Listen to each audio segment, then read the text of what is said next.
ನೂರಕ್ಕೆ ನೂರು ಎಲ್ಲ ಸಮಸ್ತ ಹಿಂದೂ ಸಮಾಜ, ದಲಿತ ಸಮಾಜ ಸಹಿತ ಜಾಗೃತ ಆಗಿದೆ. ಮೊದಲನೇ ದಲಿತ ಸಮುದಾಯನೇ ಅಂಬೇಡ್ಕರ್ ಅವರು ಅವಾಗ ಹೇಳ್ಯಾರ, ಯಾವ ಕಾಲಕ್ಕೂ ನೀವು ಕಾಂಗ್ರೆಸ್ ಅಂದ್ರೆ ಒಂದು ಬೆಂಕಿ ಇರುವಂಥ ಮನೆ, ಹೊತ್ತು ಇರುವಂಥ ಮನೆ, ನಾನು ದಲಿತರಿಗೆ ನಾ ಕರೆ ಕೊಡ್ತೀನಿ, ಯಾರೂ ಕಾಂಗ್ರೆಸ್ಗೆ ಹೋಗ್ಬಾರ್ದು ಅವಾಗ ಹೇಳ್ಯಾರ ಯಾರು ಅಂಬೇಡ್ಕರ್. ಮತ್ತು ಅಂಬೇಡ್ಕರ್ ಇನ್ನೊಂದು ಮಾತು ಹೇಳ್ಯಾರ, ಪಾರ್ಟಿಷನ್ ಆಫ್ ಪಾಕಿಸ್ತಾನ ಅನ್ನೋಂಥದ್ರಲ್ಲಿ ಅವರೊಂದು ಸ್ವಂತ ಬುಕ್ಕ ಬರ್ದಾರ. ಈ ದೇಶ ಶಾಂತಿಯಿಂದ ಇರಬೇಕಾದ್ರೆ ಭಾರತದಲ್ಲಿರೋ ಮುಸಲ್ಮಾನರು ಪಾಕಿಸ್ತಾನಕ್ಕೆ ಹೋಗ್ಬೇಕು, ಪಾಕಿಸ್ತಾನದಲ್ಲಿರುವ ದಲಿತರು ಹಿಂದೂಗಳು ಭಾರತಕ್ಕೆ ಬರಬೇಕು. ಇದು ಅಂಬೇಡ್ಕರ್ ಅವರು 44ರಾಗ ಒಂದು ಪುಸ್ತಕ ಬರ್ದಾರ, ದ ಪಾರ್ಟಿಷನ್ ಆರ್ ಪಾಕಿಸ್ತಾನ್ ಅಂತಾರೆ, ಭಾರತದ ವಿಭಜನೆ ಅಥವಾ ಪಾಕಿಸ್ತಾನ ಅಂತ ಒಂದು ಸ್ವತಃ ಅಂಬೇಡ್ಕರ್ ಬರೆದಿದ್ರಾಗ ಅವ್ರು ಹೇಳ್ತಾರೆ. ಇದು ಎಲ್ಲ ಇದ್ದರೂ ಇವತ್ತು ಅಂಬೇಡ್ಕರ್ ಅವ್ರದ್ದು, ಇವತ್ತು ಬಾಬು ಜಗಜೀವನ್ ರಾಮ್ರದ್ದು, ನಮ್ಮ ಶರಣಗೌಡ ಕಂದಕೂರವ್ರು ಬಂದ ಮೇಲೆ ಇಲ್ಲಿ ಮೂರ್ತಿ ಕೊಡ್ತು. ಇಲ್ಲಿ ಯಾರಿದ್ರು ಹಿಂದಕ್ಕೆ MLA? ಯಾಕೆ ಅಂಬೇಡ್ಕರ್ ಅವ್ರದ್ದು ಇವತ್ತು ನಮ್ಮ ಬಾಬು ಜಗಜೀವನ್ ರಾಮ್ ಮೂರ್ತಿ ಕೊಡಲಿಲ್ಲ? ಶರಣಗೌಡ ಕಂದಕೂರು ತಂದೆ ಬರಬೇಕಾದ ಅದು ಭೂಮಿ ಪೂಜೆ ಮಾಡಲಿಕ್ಕೆ, ಶರಣಗೌಡ ಬಂದ ಮ್ಯಾಗ ಅಂಬೇಡ್ಕರ್ ಅವ್ರ ಮೂರ್ತಿ. ಅಂದರೆ ಅಂಬೇಡ್ಕರ್ ಅವರು ಕೊನೆ ಉಸಿರಿಳದಂಥ ಮನೆ ಸಹಿತ ಉದ್ಧಾರ ಮಾಡಿದ್ದಿಲ್ಲ. ನರೇಂದ್ರ ಮೋದಿಯವರು ಬಂದ ಮೇಲೆ ಸುಮಾರು ಸಾವಿರಾರು ಕೋಟಿ ರೂಪಾಯಿ ಖರ್ಚು ಮಾಡಿ ಅವರು ಲಂಡನ್ದಲ್ಲಿ ಕಲ್ತಂಥ ಮನೆ, ಯಾವ ರೂಮ್ನಾಗ ಇದ್ರಲ್ಲ ಆ ರೂಮು. ನಾ ದಿಲ್ಲಿ ಒಳಗೆ ಹೋಗಿದ್ದೆ, ಅಂಬೇಡ್ಕರ್ ಅವರ ಏನು ಅಲ್ಲಿ ಅವ್ರ ಕೊನೆ ಉಸಿರು ಹೇಳೋದ್ರಲ್ಲ, ಮಂತ್ರಿ ಇದ್ರಲ್ಲ, ಅಂಬೇಡ್ಕರ್ ಅವ್ರ ಮನೆಗೆ ಹೋಗಿದ್ದೆ ನಾನು ನೋಡಲಿಕ್ಕೆ.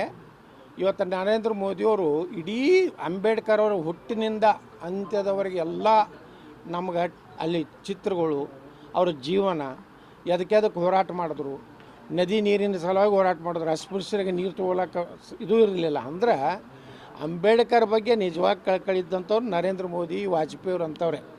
ಕಾಂಗ್ರೆಸ್ನವ್ರು ಭಾರತ ರತ್ನ ಕೊಡಲಿಲ್ಲ ಅಂಬೇಡ್ಕರ್ ಅವ್ರಿಗೆ, ಅದು ಕೊಟ್ಟಿದ್ದು ಮೊರಾರ್ಜಿ ಭಾಯ್ ದೇಸಾಯಿ ಸರ್ಕಾರ ಇದ್ದಾಗ, ವಾಜಪೇಯಿ ಅದ್ವಾನಿ ಇದ್ದಾಗ.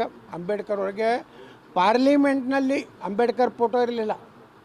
ನಾನೇ MP ಇದ್ದೆ, ಅವಾಗನೇ ಅಂಬೇಡ್ಕರ್ ಅವ್ರ ಫೋಟೋ, ವೀರ್ ಸಾವರ್ಕರ್ ಫೋಟೋ ಬಂದಿದ್ದು ನಮ್ಮ ಸರ್ಕಾರಗಳು ಬಂದಾಗ. ಕಾಂಗ್ರೆಸ್ಸೇತರ ಸರ್ಕಾರ ಯಾವಾಗ ಅವು ಬಂದವಲ್ಲ ಅಂಬೇಡ್ಕರ್ ಗೌರವಿಸುತ್ತೆ.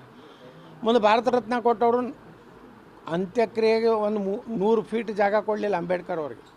ಇವತ್ತು ಅಂಬೇಡ್ಕರ್ ಬಗ್ಗೆ ಕಥೆ ಹೇಳ್ತಾರಲ್ಲ ಅವರು, ದಿಲ್ಲಿ ಒಳಗೆ ಯಾಕೆ ಕೊಡಲಿಲ್ಲಪ್ಪ? ಅವ್ನು ನೆಹರೂಗೆ 300 ಎಕರೆ ಕೊಟ್ರಿ, ಇಂದಿರಾ ಗಾಂಧಿಗೆ ಕೊಟ್ರಿ, ಸಂಜಯ್ ಗಾಂಧಿಗೆ ಕೊಟ್ರಿ, ಅಲ್ಲಿದಿಂದ ರಾಜೀವ್ ಗಾಂಧಿಗೆ ಕೊಟ್ರಿ, ಸಾವಿರಾರು ಎಕರೆ ಇವತ್ತು ನೀವು ಗಾಂಧಿಗೆ ಅವನಿಗೂ ಇವರೆಲ್ಲರೂ ಭೂಮಿ. ಪುಣ್ಯಾತ್ಮ ಅಂಬೇಡ್ಕರ್ ಅವ್ರಿಗೆ ಮುಂಬೈಗೆ ತಂದು ಅವ್ರ ಅಂತ್ಯಕ್ರಿಯೆ ಮಾಡ್ಬೇಕಾದ್ರೆ ಎಲ್ಲಿ ಚೌಪಾಟಿ ಒಳಗೆ ಒಂದು ಸಮುದ್ರ ದಂಡಿ ಒಳಗೆ ಅವ್ರ ಅಂತ್ಯಕ್ರಿಯೆ ಆಯಿತು. ಯಾಕೆ ಮಾಡಲಿಲ್ಲ ಇವರು ಕಾಂಗ್ರೆಸ್ನವ್ರು? ಅವ್ರಿಗೆ ಯಾಕೆ ಒಂದು 10 ಎಕರೆ ಕೊಡ್ಲಿಕ್ಕೆ ಆಗಲಿಲ್ಲ ಅಂಬೇಡ್ಕರ್ ಈ ದೇಶದ ಸಂವಿಧಾನ ಬರ ಅಂದ್ರೆ ಜನರಿನಿಂದ ಇದನ್ನು ಮುಚ್ಚಿಟ್ಟಿದ್ರು. ಈಗ ಜನರಿಗೆ ಗೊತ್ತಾಗ್ತದೆ ಅಂಬೇಡ್ಕರ್ ಅವ್ರಿಗೆ ಎಷ್ಟು ತೊಂದರೆ ಕೊಟ್ಟಾರ ಅವರು. ಇವ್ರು ರಾಜೀನಾಮೆ ತೊಗೊಂಡ್ರು. ಇದೇ ನೆಹರು ಇವರು ಮಹಿಳೆಯರಿಗೂ ಸಮಾನ ಸ್ಥಾನ ಸಿಗಬೇಕು ಅನ್ನೋಂಥ ಒಂದು ಅಮೆಂಡ್ಮೆಂಟ್ ತಂದಾಗ ಅಂಬೇಡ್ಕರ್ ಅವರು ಅದನ್ನು ಲೋಕಸಭೆಗೆ ತರುವುದಕ್ಕೆ ವಿರೋಧ ಮಾಡಿದಂಥ ನೆಹರು.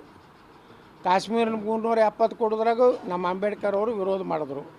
ಅಂದರೆ ಏನು ಹೇಳ್ತಾ ಇದ್ದೇನೆ ಅಂದರೆ, ದಲಿತರ ಬಗ್ಗೆನೂ ಇವ್ರ ಕಾಳಜಿ ಇಲ್ಲ, ಹಿಂದುಳಿದವ್ರ ಬಗ್ಗೆ ಇವ್ರ ಕಾಳಜಿ ಬರೀ ಸಾಬರದೈತಿ. ಇದು ಸಾಬರ ಸರ್ಕಾರ, ಸಿದ್ದರಾಮಯ್ಯ ಸರ್ಕಾರ ಅಲ್ಲ.